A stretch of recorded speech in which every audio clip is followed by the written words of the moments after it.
Le produit intérieur brut de la Chine a atteint environ 61 680 milliards de yuan, soit 8 650 milliards de dollars au cours du premier semestre 2024. Cela représente une croissance de 5% d'une année sur l'autre. Le Bureau d'État des statistiques a publié des chiffres respectifs pour les 2 premiers trimestres, montrant que le PIB du pays a augmenté de 5,3% au premier trimestre et de 4,7% au deuxième trimestre. L'économie globale est stable et a progressé. La production a augmenté régulièrement et la demande continue de se redresser. L'emploi et les prix sont stables en général. Les revenus de la population continuent d'augmenter. De nouvelles forces motrices ont accéléré la croissance et le développement de haute qualité a connu de nouveaux progrès.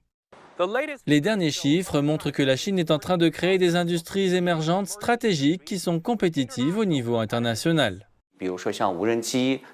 Parmi les exemples, citons les drones, l'économie de basse altitude, les véhicules à énergie nouvelle, l'économie verte, les grands modèles de langage, etc. Qu'il s'agisse de l'industrie manufacturière ou des services, certaines industries et entreprises emblématiques ne cessent de se développer, offrant de nouveaux champs de croissance à l'économie chinoise. En mars, la Chine a fixé comme objectif une croissance annuelle de son PIB d'environ 5%. Il s'agit d'un objectif qui tient compte de l'évolution de la dynamique à l'intérieur et à l'extérieur du pays. La Chine est la deuxième économie mondiale avec un volume aussi important. Et l'environnement extérieur n'est pas très sûr. Il y a de quoi être fier d'avoir obtenu de tels résultats.